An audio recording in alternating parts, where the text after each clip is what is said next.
अगर आपको personal loan चाहिए तो आप बजाज फिनसर्व से ले सकते हो। बजाज फिनसर्व आपको 55 लाख रुपया तक के पर्सनल लोन देता है और सबसे बड़ी बात यह है कि इसमें किसी भी प्रकार की हिडन चार्जेस नहीं है। जो भी चार्जेस होगा वो आपको लोन अप्लाई करने के समय बता देगा। पूरी तरह से ऑनलाइन एप्लीकेशन की प्रोसेस है और 24 घंटे के अंदर आपके बैंक अकाउंट में ये लोन दे दिया जाता है। और जो इंटरेस्ट रेट शुरू होता है वो कम से कम 10% पर एनम के अनुसार से, तो बैंक से अच्छा है, लेकिन कम से कम 10% है। इससे ज्यादा हो सकता है, 12%, 15%, 18% भी हो सकता है। डिपेंड करता है कि आपका सिविल और क्रेडिट स्कोर किस तरह से है। 5 मिनट के अंदर ये लोन अप्रूवल हो जाता है। इसके लिए आपको ज्यादा प्रतीक्षा नहीं करना पड़ता है। अगर लोन लेना है तो आप 40,000 रुपए से लेकर आप 55 लाख रुपए तक अप्लाई करो, कोई दिक्कत नहीं है। 40,000 भी अगर आपको लेना है तो आप यहां पर डालकर कैलकुलेट करके आप एक बार देख सकते हो या अप्लाई कर सकते हो। वो डिपेंड करता है कि आपके लिए लोन कितना अप्रूवल होता है। फॉर एग्जाम्पल, अगर आपको 1 लाख रुपए की लोन लेना है ना और 36 महीने के लिए यानी 3 साल के लिए लेना है, तो एक ईएमआई कैलकुलेशन आपको दिखा देता है कि देखिए फ्लैक्सी अगर टर्म लेते हैं तो इसमें आपको 3467 रुपया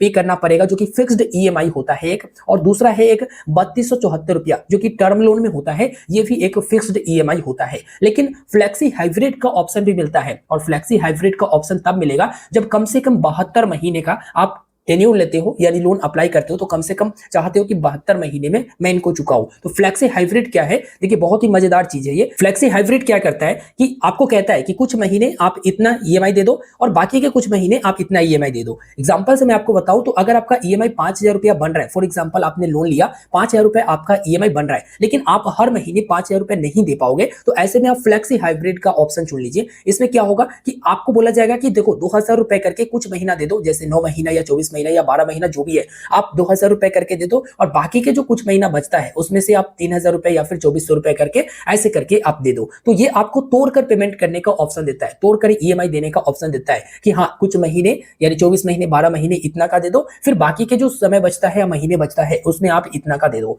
यानी 5,000 रुपए अगर आप ईएमआई नहीं करवा सकते हो तब ये आपको फ्लेक्सी हाइब्रिड का ऑप्शन मिलता है। और बाकी टर्म लोन और जो भी यहाँ पर फ्लेक्सी टर्म है वो फिक्स्ड ईएमआई होता है, यानी कि जो बन गया वो बन गया। यहाँ पर आप देखेंगे तो पूरा कैलकुलेशन आपको दिखा देता है कि हाँ 1 लाख रुपए का आप लोन ले रहे हैं और मानकर चलो कि आप 72 महीने के लिए ले रहे हो, या 72 महीने नहीं 3 साल के लिए। 1 लाख का लोगे और 72 महीने में क्यों चुकाना भाई, 3 साल के लिए अगर आप ले रहे हो तो देखिए आपका जो ईएमआई बन रहा है वो कुछ इस प्रकार से बन रहा है और 11% पर एनम के अनुसार से जोड़ा गया है। और यहाँ पर 3 साल में आपको जो इंटरेस्ट पेड करना है वो 17,859 रुपया टोटल आपको पेड करना है, 1,17,859 रुपया। तो कुछ इस तरह से कैलकुलेशन आपको दिखाता है। लेकिन ये जब आपको लोन मिलता है ना तो ये कैलकुलेशन अलग हो सकती हैं। ये मैं नहीं कहता हूं कि हाँ इसी तरह से आएगा, ये कैलकुलेशन अलग हो सकता है। जैसे कुछ चार्जेस भी लगते हैं, प्रोसेसिंग फी लग जाता है, इसके बाद स्टैंप ड्यूटी चार्ज लग जाता है, तो ये अप्लाई करने के बाद ही पता चलेगा। एलिजिबिलिटी क्राइटेरिया की बात करूं ना तो आप अगर भारतीय हैं तभी आप इस लोन को अप्लाई कर सकते हैं। कम से कम 21 वर्ष और 80 वर्ष तक के व्यक्ति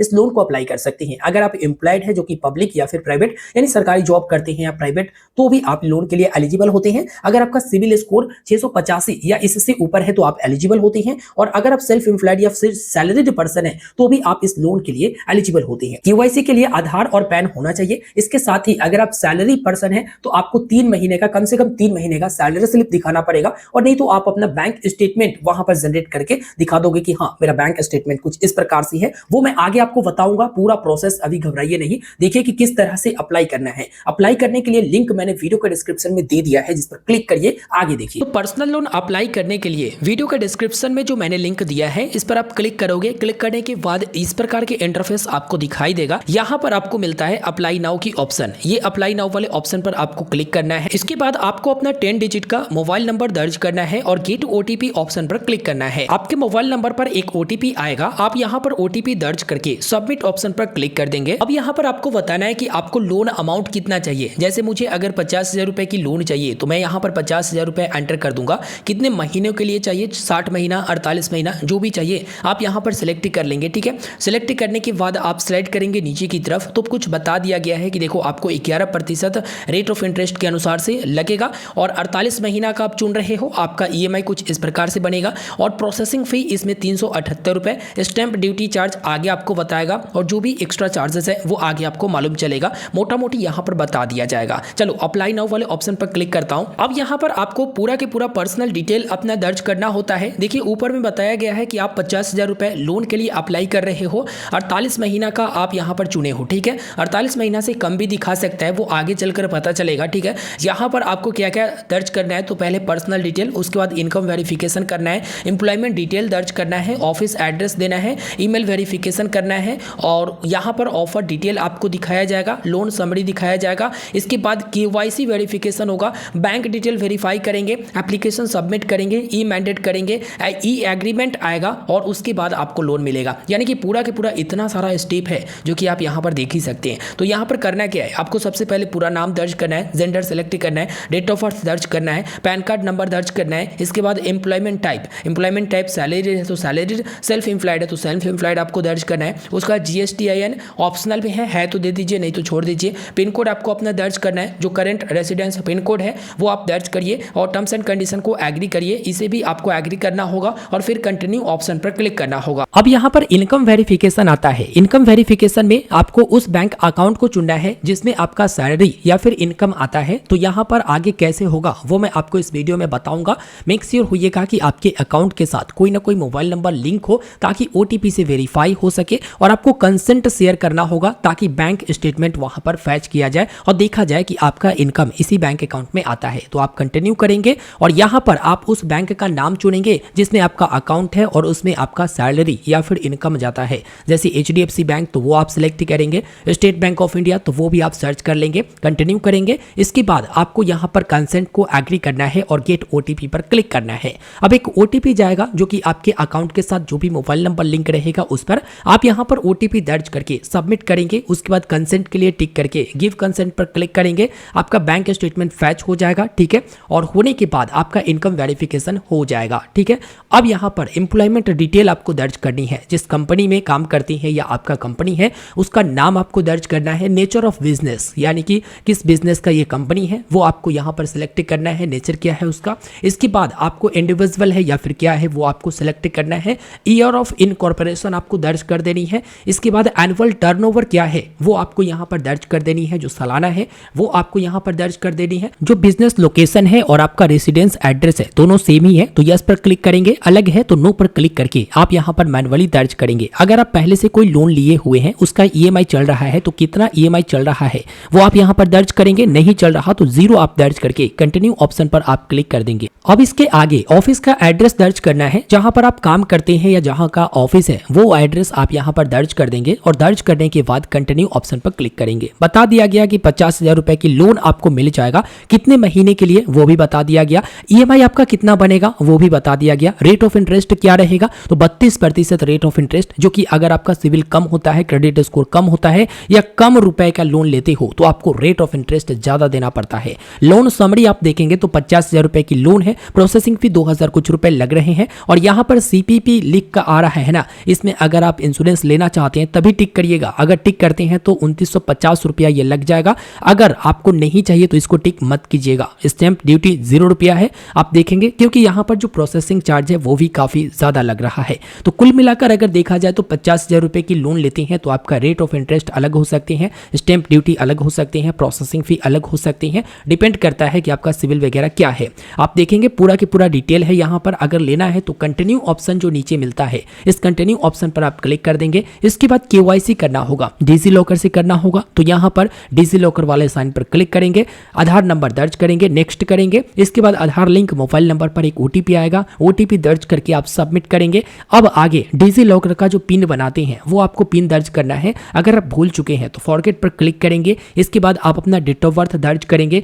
और फिर कंटिन्यू करेंगे। इसके बाद आपको फिर से एक नया पिन बनाना होगा, और पिन बनाने के बाद आप देखेंगे आपका जो पैन कार्ड है और आधार कार्ड है वो डिजी लॉकर से दिखाएगा, आपको वहां पर ऑलरेडी टिक रहता है, बस आपको अनुमति देना होता है अलाउ पर क्लिक करके। जब आप अनुमति दे देते हैं तो डिजी लॉकर से ये सारा के सारा फैच कर लिया जाता है और आपका KYC डिटेल उठा लिया जाएगा। अगर इसमें अपडेट करना चाहते हैं तो अपडेट KYC पर क्लिक करेंगे, जिसमें आप एड्रेस को अपडेट कर सकते हैं, जो कि करंट एड्रेस दूसरा है, नो पर क्लिक करके एड्रेस अपडेट कर सकते हैं। अगर सेम है तो यस पर क्लिक करके आप कंटिन्यू ऑप्शन पर क्लिक करेंगे, और फिर आगे आप देखेंगे तो आपको बैंक वेरिफिकेशन करना पड़ेगा। इसके लिए आपको IFSC कोड, अकाउंट होल्डर नाम और अकाउंट नंबर आपको दर्ज करना है, जिसमें 1 रुपया क्रेडिट किया जाएगा और लोन अमाउंट इसी में आएगा। तो सब कुछ दर्ज करके कंटिन्यू करेंगे। यहाँ पर बैंक अकाउंट वेरीफाई हो जाएगा सक्सेसफुल। अब आगे आप देखेंगे तो यहाँ पर एप्लीकेशन सक्सेसफुल सबमिट हो जाएगा। अब आगे क्या होगा, तो इनका जो रिप्रेजेंटेटिव होगा वो 60 मिनट के अंदर आपको कॉल करेंगे। हो सकता है ये एप्लीकेशन प्रोसेस आप कर रहे हैं उसी समय आपको कॉल आए और वो कॉल पर लाइव ही बता दे कि आपको आगे क्या क्या स्टेप फॉलो करना है। कॉल आएगा, वेरिफिकेशन होगा और उसके बाद जो कि 24 घंटे के अंदर आपके बैंक अकाउंट पे ये पैसा दे देते हैं, जो कि सारा कुछ ऑनलाइन वेरिफिकेशन होता है। अगर जरूरत हुआ तो डॉक्यूमेंट वेरिफिकेशन के लिए वो आपके होम या फिर ऑफिस विजिट कर सकते हैं, जो कि यहाँ पर डॉक्यूमेंट का लिस्ट भी आप देख सकेंगे कि कौन कौन से डॉक्यूमेंट आपको तैयार रखना है। और क्रेडिट एलिजिबिलिटी सब कुछ चेक होगा, जो आप फॉर्म डालते हैं वो चेक होगा और उसके बाद लोन अमाउंट आपके सीधे बैंक अकाउंट में आ जाता है। तो इस तरह से बजाज फिनसर्व से काफी आसानी से आप लोन ले सकते हैं। अब बात करते हैं कि अगर आप लोन नहीं चुकाते हैं, बाउंस हो जाता है, तो इसका क्या चार्ज आता है। तो अभी तक के आपने देखा कि किस तरह से लोन को अप्लाई करना है। अब मान लीजिए आपने लोन ले लिया, लोन का इस्तेमाल भी कर लिया, अब हर महीने आप ईएमआई चुका रहे हैं, लेकिन किसी कारण से कोई महीना ईएमआई नहीं दे पाए, तो ईएमआई का बाउंस चार्ज लग जाएगा, जो कि अप टू 1200 रुपया पर बाउंस, यानी जितना बार भी बाउंस होगा अप टू 1200 रुपया। हालांकि 1200 से कम भी हो सकता है और 1200 रुपए भी हो सकता है। अगर प्री पेमेंट करना चाहते हैं, यानी आप चाहते हैं कि जो भी लोन अमाउंट है उसको ईएमआई में ना पेमेंट करके एक ही बार पहले ही पेमेंट कर दे। जैसे फॉर एग्जांपल अगर 12 महीने के लिए आपने लोन ले लिया, ठीक है, और यहां पर आपने 5 महीना का भरा, बाकी आप चाहते हैं कि सारा का सारा पेमेंट एक ही बार में कर दूं, तो इसके लिए भी चार्ज आपको पे करना पड़ेगा, जिसे फोर क्लोज कहते हैं। और फोर क्लोजर चार्ज जो है अप टू 4.72% लग जाएगा, चाहे आप टर्म लोन लिए हुए हैं या फ्लेक्सी टर्म लोन लिए हुए हैं या फ्लेक्सी हाइब्रिड टर्म लोन लिए हुए हैं, तो तीनों में एक ही है। 4.72% तक के आपको फुल प्री पेमेंट करने पर चार्ज लग जाएगा। इसके बाद है पार्ट प्री पेमेंट चार्ज। जैसे होगा क्या कि अगर आप 1 लाख रुपए का लोन ले लिए, 5 महीने तक ईएमआई भरे हैं और बाकी के जो पैसे बचे हुए हैं इसमें आप चाहते हैं कि आधा पैसा एक ही बार में दे दूं और आधा फिर आगे दूंगा, तो वो होता है पार्ट प्री पेमेंट। और पार्ट प्री पेमेंट करेंगे तो इस पर भी 4.72% की चार्जेस रखी गई है, लेकिन एप्लीकेबल नहीं होगा जो फ्लेक्सी टर्म लोन लेंगे या फिर फ्लेक्सी हाइब्रिड टर्म लोन लेंगे। इसके अलावा एनुअल मेंटेनेंस चार्ज भी आता है, जो कि टर्म लोन के लिए तो एप्लीकेबल नहीं होता है, लेकिन फ्लेक्सी टर्म लोन के लिए अप टू 0.295% तक की रखी गई है। और फ्लेक्सी हाइब्रिड टर्म लोन लेते हैं तो इस पर 0.295% तक की आपको देना पड़ सकता है। तो जो भी इंपॉर्टेंट बातें था वो मैंने आपको इस वीडियो में बता दिया। लिंक वीडियो के डिस्क्रिप्शन में है, अगर आप लेना चाहते हैं जरूर अप्लाई करिए, क्योंकि बजाज फिनसर्व आपको छोटे से लेकर बड़े अमाउंट तक के पर्सनल लोन दे देता है और काफी आसानी से दे देता है। उम्मीद करेंगे आपको ये वीडियो पसंद आया होगा। वीडियो को लाइक कर दीजिए, अपने दोस्तों तक जरूर शेयर करें, और यदि बार बार कॉल आ रहा है बजाज फिनसर्व से तो आपको एक ऑप्शन मिलता है यहाँ पर डू नॉट कॉल का, इस पर आप क्लिक करेंगे। इसके बाद आप अपना 10 डिजिट नंबर यहाँ पर दर्ज करेंगे, एग्री करेंगे और गेट ओटीपी पर क्लिक करेंगे, तो यहाँ पर डीएनडी यानी डू नॉट कॉल वाला लग जाएगा और आपके नंबर पर बजाज फिनसर्व की तरफ से कॉल नहीं आएगा। तो इस तरह से आप अपना बजाज फिनसर्व से पर्सनल लोन काफी आसानी से ले सकते हैं। मैक्सिमम लोग ले रहे हैं और मिलता भी है। अगर आपका सिविल वगैरह तो थोड़ा बहुत ठीक है या अच्छा खासा अमाउंट मिल रहा है आपको, तो वहां से आप ले सकते हैं, जो कि लो इंटरेस्ट रेट के साथ अब आपको मिल सकता है। इस वीडियो में फिलहाल इतना ही। वीडियो को लाइक करिए, अपने दोस्तों तक शेयर करें और चैनल पर नए हैं जरूर सब्सक्राइब करें। धन्यवाद।